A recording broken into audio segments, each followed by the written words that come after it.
Penyakit antraks merebak di Kecamatan Semanu, Gunung Kidul, Daerah Istimewa Yogyakarta. Kasus ini diketahui setelah satu warga Semanu meninggal dunia setelah mengkonsumsi daging sapi yang mati karena sakit. Organisasi pemerintah daerah terkait bersama Satgas One Health Kecamatan Semanu memberikan pengobatan profilaksis kepada populasi terpapar untuk pencegahan. Hingga saat ini ada 125 orang yang diberikan pengobatan profilaksis di Gunung Kidul. 87 diantaranya mereka berstatus seropositif. Pemerintah daerah sekitar pun diminta tetap waspada berkaitan dengan penyebaran antraks. Apa upaya yang perlu dilakukan untuk mencegah penyebaran antraks ini? Kami akan jumpai anggota Komisi 9 DPR RI, Rahmat Handoyo.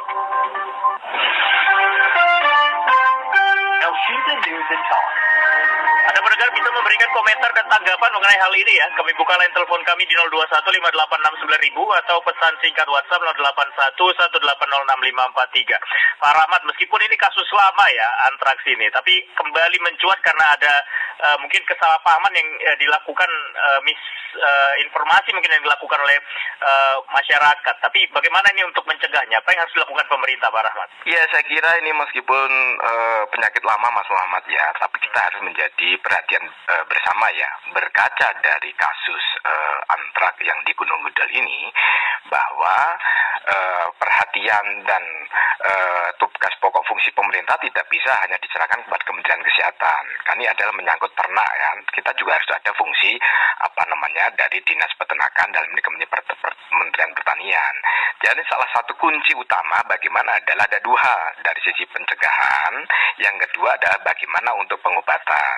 Kalau dari sisi pencegahan saya kira ya faktor utama keberhasilan adalah edukasi, sosialisasi dan kampanye apa itu penyakit antraks, bagaimana proses penularannya dan bagaimana dampaknya dan resikonya terhadap orang yang terkena penyakit antraks. Kalau sudah tahu itu dulu, saya kira masyarakat juga akan aware. Cuman persoalannya kan ini penyakit kan hilang timbul ya. Ketika hilang timbul, ketika masyarakat teledor, sehingga edukasi, sosialisasi, komunikasi bahayanya seperti apa antraks, mungkin masyarakat sudah banyak yang lupa. Nah, berkaca dari situ saya kira tidak boleh kita berhenti bahwa penyakit antraks itu kan bisa hilang timbul, bahkan sporanya itu bisa 200 tahun Mas Muhammad, bisa akan tetap bertahan. Ketika bangkai itu dikubur, kemudian itu bisa sampai 200 tahun dari berbagai literatur yang kita ketahui. Nah, untuk itu saya kira yang kedua adalah ketika sudah ada terpapar, saya kira juga harus masyarakat harus bersama-sama untuk mengkomunikasikan segera untuk ke fasilitas kesehatan, dinas kesehatan, dan apa yang sudah dilakukan oleh dinas kesehatan Gunung Kidul saya kira sudah tepat, langsung segera dikanalisasi ya dan dimitigasi ya. Tetapi biar tidak memunculkan kecemasan, saya kira kita sampaikan pada pemerintah pusat dalam Kementerian Kesehatan, kemudian juga Kementerian Pertanian dalam Dinas Peternakan dan Dirjen Peternakan untuk mengedukasi tidak boleh berhenti. Apa itu, sekali lagi, apa itu bahaya antraks, bagaimana penularannya dan bagaimana kita menghindarkan dari antraks. Salah satu adalah ya itu kalau boleh saya tidak ingin bermaksud teledor ya. Ketika apapun namanya kalau sudah bangkai apa yang sudah binatang yang atau ternak kita itu yang sudah sakit, jangan pernah sekali-kali kita makan ya. Karena apapun yang sudah namanya bangkai ataupun ternak kita yang sakit, kalau kita konsumsi dengan tidak tepat, dengan tidak matang, dikonsumsi dengan matang pun juga masih tetap berisiko, apalagi tidak matang. Itulah salah satu solusi. Nah, apapun risikonya adalah sosialisasi bagaimana apapun tidak diizinkan untuk makan bangkai ternak kita ataupun ternak kita yang sudah sakit.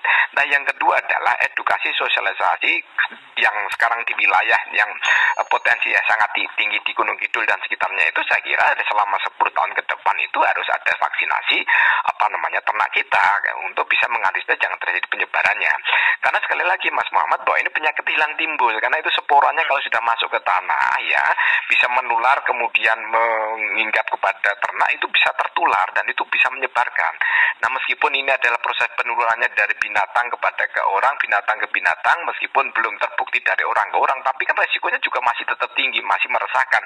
Nah, untuk itu saya kira momentum kejadian luar biasa yang di Bantul itu kita gunakan penyakit-penyakit menular yang lain, tidak hanya antrak tuh ya, ada rabies yang bisa memunculkan potensi-potensi di wilayah yang prevalensinya itu bisa tinggi. Nah, untuk itu saya kira kasus ini menjadi kesiapsiagaan dari warga kita. Siapa yang paling berpotensi atau yang punya potensi tinggi terhadap terserang antrak itu harus kita sampaikan kepada masyarakat. Siapa yang mengedukasi? Ya, pemerintah daerah, ya dinas kesehatan, ya dinas peternakan. Saya kira salah satu cara itu yang paling penting. Yang kedua, kaitannya dengan pengobatan bagi yang sudah mendapatkan ujian terpapar suspek penyakit antrak ini harus segera komunikasi rutin, karena itu pengobatannya kan harus ada tiga obat itu ya, biar proses percepatannya jangan sampai terlambat. Kasus-kasusnya kalau terlambat kan kemungkinan untuk kita tolong, artinya ketika golden moment itu yang segera ada tanda-tanda ada potensi yang tertular, itu segera harus komunikasi dengan fasilitas kesehatan, Mas Muhammad.